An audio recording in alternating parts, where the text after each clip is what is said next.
दो ऐसी टीमें जिनके पास अनुभव, ताकत और जुनून की कोई कमी नहीं थी। स्टेडियम में बैठे दर्शकों की धड़कनें तेज थी और हर एक गेंद, हर एक रन जैसे कहानी का नया मोड़ बन रहा था। टॉस का सिक्का उछला और पंजाब किंग्स के कप्तान श्रेयस अय्यर ने जीतकर उसे पहले गेंदबाजी करने का फैसला किया। यह फैसला सिर्फ एक रणनीति नहीं था, बल्कि मौसम और पिच को पढ़ने की समझदारी का नतीजा था। आसमान में छाए बादल और पिच की सुस्ती इस बात का इशारा कर रही थी कि बल्लेबाजों के लिए यह राह आसान नहीं होने वाली। गेंद बल्ले पर आसानी से नहीं आ रही थी और हर शॉट खेलने के लिए अतिरिक्त मेहनत करना पड़ रहा था। गुजरात टाइटंस की तरफ से ओपनिंग करने उतरे साई सुदर्शन और कप्तान शुभमन गिल। शुरुआत में ही साफ दिखने लगा कि पिच बल्लेबाजी के खिलाफ है और साई सुदर्शन ने 11 गेंद में 13 रन बनाए और वह कभी भी पूरी तरह सहज नजर नहीं आया और वह आउट हो गए। दूसरी तरफ शुभमन गिल, जिनसे हमेशा बड़ी पारी की उम्मीद की जाती है, आज फिर संघर्ष करते हुए दिखे। उन्होंने 27 गेंदों पर 39 रन बनाए, लेकिन उनकी बल्लेबाजी में वो आत्मविश्वास और फ्लो नजर नहीं आया जिससे उनकी उम्मीद की जाती है। फास्ट बॉलर के सामने उनका संघर्ष साफ झलक रहा था और यह सवाल एक बार फिर खड़ा हो गया, क्या वह दबाव में अपनी असली क्षमता दिखा पा रहे हैं कि नहीं। पहली विकेट गिरने के बाद मैदान पर आए जोस बटलर, जिन्होंने मिलकर पारी को संभालने की कोशिश की। दोनों ने मिलकर एक अच्छी साझेदारी बनाई, लेकिन सुस्ती ने उनके इरादों को खुलकर सामने नहीं आने दिया। बटलर ने 33 गेंदों में 38 रन बनाए, एक संभली हुई पारी, लेकिन वह आक्रामक अंदाज नहीं दिख पाया जिसके लिए वह जाने जाते हैं। इसके बाद आए ग्लेन फिलिप्स, जिन्होंने 17 गेंदों पर 25 रन बनाने कर थोड़ा तेजी लाने की कोशिश की। उनके शॉट्स ने कुछ दर्शकों को रोमांच जरूर किया, लेकिन वह भी इस मुश्किल पिच के सामने ज़्यादा देर तक नहीं टिक सके। वॉशिंगटन सुंदर ने 18 रन बनाए और शाहरुख खान 6 गेंदों पर सिर्फ 4 रन ही बनाकर आउट हो गए। कोई भी बल्लेबाज ऐसा नहीं था जो पिच पर अपनी छाप छोड़ सके और संघर्ष करता नजर आया। हर रन मेहनत से बना और हर शॉट में जोखिम साफ दिखाई दिया। दूसरी तरफ पंजाब किंग्स के गेंदबाजों ने इस पिच का शानदार इस्तेमाल किया।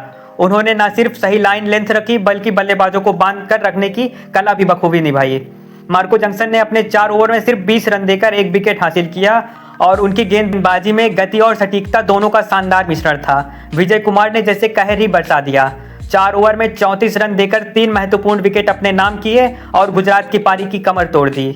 युजवेंद्र चहल ने अपनी फिरकी से बल्लेबाजों को उलझाए रखा और 4 ओवर में 28 रन देकर 2 विकेट लिए और अपनी स्लो गेंद से खेल को पूरी तरह कंट्रोल किया। और गुजरात टाइटंस के बल्लेबाज उस दबाव में बिखरते चढ़े गए। बड़े शॉट्स लगाना बहुत मुश्किल था। स्ट्राइक रोटेट करना भी एक चुनौती बन गई थी और रन बनाना जैसे पहाड़ जैसे लग रहा था। आखिरकार 20 ओवर में गुजरात टाइटंस ने 6 विकेट के नुकसान पर 162 रन बनाए। एक ऐसा स्कोर जो इस पिच पर ठीक ठाक था, लेकिन मैच जिताने के लिए शायद थोड़ा कम। जब पारी खत्म हुई तो ऐसा लगा जैसे एक अधूरी कहानी का पहला हिस्सा खत्म हुआ हो।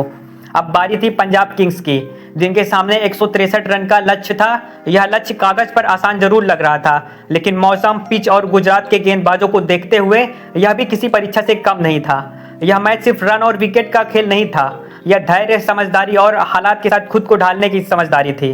हर खिलाड़ी ने अपनी तरफ से पूरी तरह कोशिश की और हर पल में एक रोमांच छिपा हुआ था। आसमान से गिरती हुई बूंदें, हवा की सरसराहट और मैदान में चल रही इस जंग ने इस मुकाबले को एक खूबसूरत याद में बदल दिया। एक ऐसी याद जो क्रिकेट प्रेमी अपने दिल में लंबे दिनों तक संजोकर रखेंगे।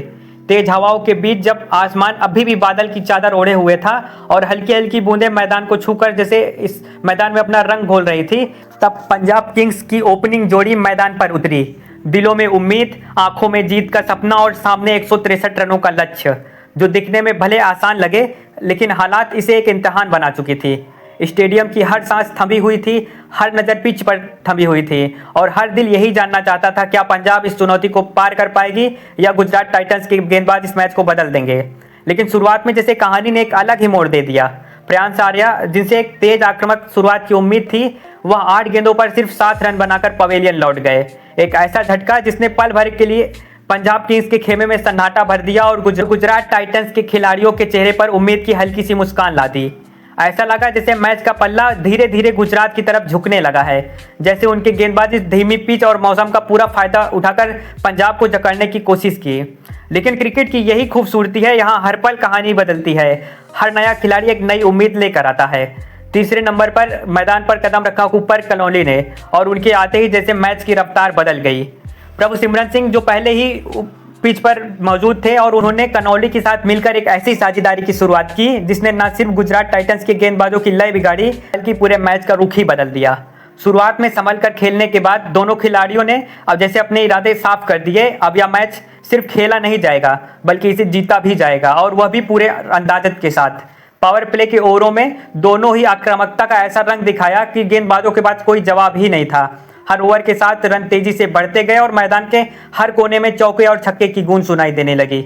मोहम्मद सिराज की तेज गेंदें हो या कविसो रबाडा की धार, अशोक शर्मा की कोशिशें हो या राशिद खान की फिरकी, वाशिंगटन सुंदर की कसी हुई लाइन हो, इन सब के सामने प्रभु सिमरन और कूपर कनौली जैसे एक ही मंत्र अपना लिया था, हमला और सिर्फ हमला।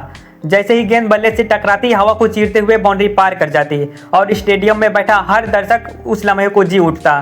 प्रभु सिमरन ने जिस आत्मविश्वास के साथ बल्लेबाजी की वह काबिले तारीफ थी, और दूसरी तरफ कूपर कनौली ने उनका बखूबी साथ निभाया।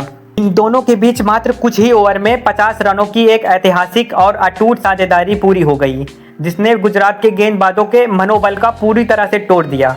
जब 10वें ओवर में राशिद खान एक बार फिर अपनी जादुई फिरकी लेकर वापस आए तो पंजाब का स्कोरबोर्ड किसी रॉकेट की रफ्तार से लक्ष्य की ओर भाग रहा था। प्रभु सिमरन सिंह जो आज शतक की ओर बढ़ते दिख रहे थे, उन्होंने राशिद की एक फ्लाइटेड गेंद को एक बार फिर बाउंड्री के बाहर भेजने की कोशिश की, लेकिन इस बार गेंद बल्ले पर अच्छी तरह नहीं आई और वह वांछित दूरी नहीं मिल पाई, और लॉन्ग ऑन के पूरी एकाग्रता के साथ प्रसिद्ध कृष्णा ने एक सटीक और शानदार कैच लपककर इस विध्वंसक और प्रलयकारी साझेदारी का अंत किया। भले ही प्रभु सिमरन आउट हो गए, लेकिन उन्होंने पंजाब की जीत के लिए ऐसी नींव रख दी जहां से हारना अब लगभग नामुमकिन था। लेकिन दोस्तों, पंजाब के लिए जीत का रास्ता अभी भी साफ था, क्योंकि अब मैदान पर आए थे कप्तान श्रेयस अय्यर। श्रेयस ने आते ही अशोक शर्मा के खिलाफ अपना रौद्र रूप दिखाया। 11वें ओवर में अशोक ने श्रेयस को 2 शॉट गेंद फेंकने की कोशिश की और अय्यर ने उन दोनों गेंदों को अपनी कलाइयों की जादू से लगातार 2 छक्कों के लिए बाउंड्री के बाहर भेज दिया। पहली गेंद पर टॉप एज लगा था, लेकिन दूसरी गेंद पर श्रेयस ने पूरी तरह नियंत्रण दिखाया।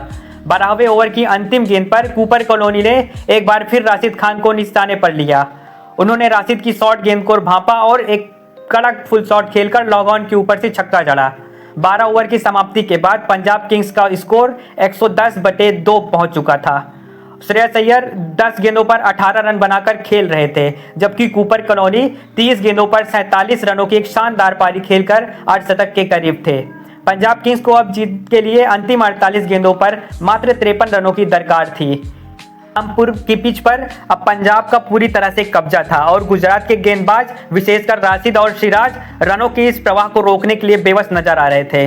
पंजाब किंग्स अब इस महामुकाबले में पूरी तरह से ड्राइविंग सीट पर थी और एक बड़ी जीत की ओर अग्रसर थी। जब पारी के 13वें ओवर की शुरुआत हुई तो पंजाब किंग्स की टीम एक सुरक्षित डगर पर नजर आ रही थी, लेकिन तभी मिस्ट्री स्पिनर वाशिंगटन सुंदर ने अपनी जादुई फिरकी से मैच का पूरा पासा ही पलट दिया। सुंदर ने नेहाल वडेरा को अपनी सटीक लाइन और लेंथ में ऐसे फंसाया कि वडेरा ने दबाव में आकर एक गैर जिम्मेदाराना शॉट खेला और गेंद सीधे गुजरात के कप्तान शुभमन गिल के सुरक्षित हाथों में समा गई। अभी पंजाब का खेमा इस शुरुआती झटके के सदमे से उभरा नहीं था कि 14वें ओवर में तेज गेंदबाज प्रसिद्ध कृष्णा का वह खौफनाक और विनाशकारी स्पेल शुरू हुआ, जिसने मैदान पर मौत जैसा सन्नाटा पसार दिया। कृष्णा ने अपनी पहली ही आग उगलती गेंद पर पंजाब के सेनापति श्रेयस अय्यर को डीप स्क्वायर लेग पर वाशिंगटन सुंदर के हाथ कैच आउट कराकर पंजाब की उम्मीदों को करारा प्रहार किया।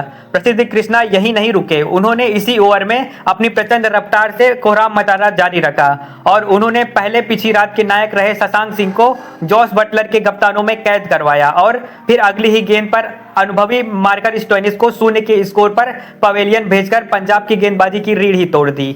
14 ओवर की समाप्ति पर पंजाब का स्कोर 112 जो कि 6 विकेट में था और मैच पूरी तरह से गुजरात टाइटंस की मुट्ठी पर कैद होता नजर आ रहा था। स्टेडियम में मौजूद हजारों प्रशंसक के चेहरों पर मायूसी और हार का डर साफ नजर आ रहा था। महाराजा यादवेंद्र सिंह अंतर्राष्ट्रीय स्टेडियम की वह रात एक ऐसी ऐतिहासिक और रोंगटे खड़ी कर देने वाली मोड़ पर पहुंच चुकी थी जहां हार और जीत का फासला मात्र चंद्र गेंदों का रह गया था। लेकिन दोस्तों, असली रोमांच, प्रतिशोध की वह धधकती आग और पंजाब किंग्स का वह अविश्वसनीय पलटवार तो अभी दुनिया को देखना बाकी था। जब पंजाब के आधी से ज्यादा टीम पवेलियन लौट चुकी थी, तब क्रीज के एक छोर को किसी चट्टान की तरह संभाल कर खड़े थे ऑस्ट्रेलिया के नई और युवा बाएं हाथ के बल्लेबाज कूपर कॉलोनी। स्टेडियम में खड़े हजारों प्रशंसकों की सांसें थमी हुई थी और सबकी निगाहें इस युवा खिलाड़ी पर थमी हुई थी। पारी की 16वां ओवर लेकर जब दुनिया के सबसे खूंखार और घातक गेंदबाज रबाडा आक्रमण पर वापस आए तो कॉलोनी ने अपने विश्व स्तरीय क्लास और फौलादी जिगरे का ऐसा मुजाहरा पेश किया जिसने रबाडा के होश उड़ा दिए। ऊपर कॉलोनी ने रबाडा की 141.8 किलोमीटर प्रति घंटा की रफ्तार वाली एक आग उगलती गेंद को बड़ी नजाकत और सटीक टाइमिंग के साथ गैप में ढकेला और उसे सीमा रेखा के बाहर 4 रनों के लिए भेज दिया। इस चौके के साथ ही कूपर कॉलोनी ने मात्र 24 गेंदों पर अपने आईपीएल के डेब्यू का ऐतिहासिक अर्धशतक पूरा कर लिया। लेकिन यह तो एक महज शुरुआत थी। इसी ओवर की अंतिम गेंद पर कॉलोनी ने अपने बल्ले का पूरा प्रहार किया और रबाडा को एक गगनचुंबी छक्का जड़कर पंजाब की बुझती हुई उम्मीद में एक फिर से जान ला दिया।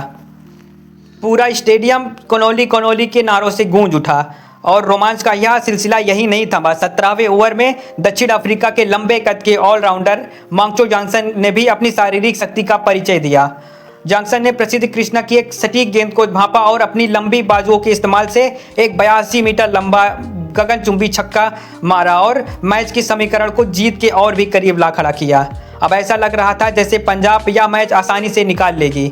लेकिन दोस्तों, आईपीएल में ड्रामा कभी खत्म नहीं होता और पारी का 18वां ओवर लेकर अशोक शर्मा आते हैं और अपनी जादुई और रहस्यमयी back of the hand slower ball का ऐसा मायाजाल बुना जो अनुभवी मार्को जॉनसन पूरी तरह झांसे पर आ गए और जॉनसन ने गेंद को हवा में उड़ाया। अशोक शर्मा ने अपने आईपीएल करियर का पहला और सबसे यादगार विकेट झटककर मैच में एक बार फिर से जान डाल दी। इस विकेट के गिरते ही गुजरात टाइटंस के खेमे में जश्न का माहौल था और पंजाब किंग्स के डगआउट में फिर से बेचैनी छा गई थी। मैदान पर तनाव अब अपने चरण बिंदु पर पहुंच चुका था और समीकरण साफ था। पंजाब किंग्स को जीत के लिए अंतिम 12 गेंदों पर 15 रनों की एक बेहद कठिन और चुनौतीपूर्ण दरकार थी। हर एक गेंद अब सोने की तरह कीमती हो चुकी थी और यह मैदान ऐतिहासिक अंत की ओर बढ़ रहा था।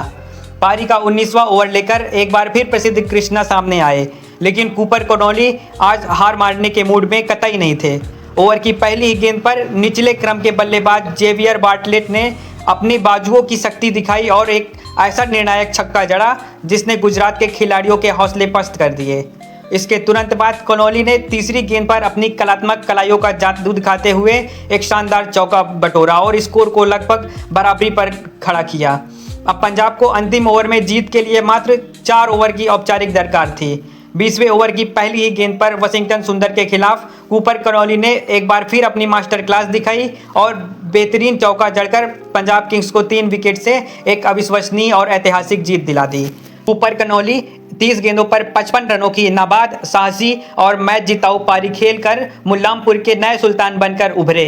जीत का चौका लगते ही पूरा स्टेडियम पंजाब पंजाब के नारों से गूंज उठा और खिलाड़ियों ने मैदान पर दौड़ लगा दी। तो दोस्तों, आपको कैसे लगी यह हमारी इंफॉर्मेशन? अगर वीडियो अच्छी लगी तो इसे लाइक, शेयर और चैनल को सब्सक्राइब करें।